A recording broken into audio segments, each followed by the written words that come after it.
Mpendwa wangu anayenisikiliza, lipo jambo ambalo Mungu anataka tulisikie, tujifunze. Kuna kitu kimoja katika maisha ambacho inabidi tujifunze watu wengi, maana kimetufanya tukiingia katika shida na kuwaleta maadui karibu kwa sababu ya nini? Ya vinywa vyetu. Tujifunze kutambua nyakati. Tujifunze kutambua nyakati za kuzungumza na nyakati za kukaa kimya. Kuna watu wengi ambao amepata ndoto, amepata maono ya kitu. Kabla hata hajamshirikisha Mungu aliyempa hayo maono, tayari ameshawaambia watu, mimi nitakuwa 1, 2, 3. Mimi nitafanya hivi na hivi na hivi. Kumbe hawa watu ambao unawaambia, kuna nyakati nyingine kuna mipango inapangwa mibaya usiyoisikia.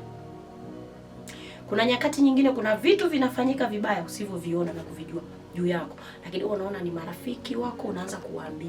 Kwa hiyo kuna nyakati nyingine watu wamekuwa na maono yote ya biashara, ya kazi, ya kimaisha, ya kihuduma, wameyaongea kwa watu, wamejikuta hawafanikiwi, afu anakuta wale aliowaambia wanaanza kufanikiwa, mtu anaanza kufanya kile kitu ambacho wewe umempa njia. Tujifunze kunyamaza. Tufanye vitu vyetu tukiwa tunamshirikisha Mungu, tukikaa kimya. Kama Mungu amekwambia mwambie fulani, manake amemuandaa. Huyo huenda ni destiny helper, ni mtu wa kukusaidia kufika katika ile hatima yako.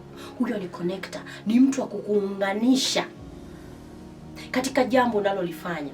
Lakini hivi tu umeamka na jambo lako, unaanza kulisemea kwa watu, mimi nitafanya hivi na hivi. Pango wangu huko hivi na hivi na hivi na hivi na hivi na hivi na hivi. Tutaanza kulalamika bure. Tuseme Mungu anisikii, kwa nini mimi nimekuwa hivi? Vinywa vyetu. Kuna nyakati za kuzungumza, nyakati za kumpa Mungu utukufu na kumshukuru kwa matendo makuu ambayo amekutendea katika lile jambo alilokupatia.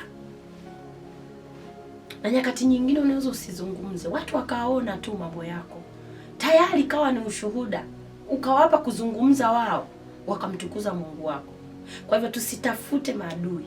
Unaweza ukawa kumbe jambo lilo nalo, hata ukutakiwa uwe na maombi ya kukemea, ya kupambana na vita, lakini vita umeianzisha mwenyewe kwa mdomo wako. Kwa hiyo tuangalie ni vitu gani tunatakiwa kuongea na ni vitu gani hatutakiwi kuongea. Mungu atusaidie.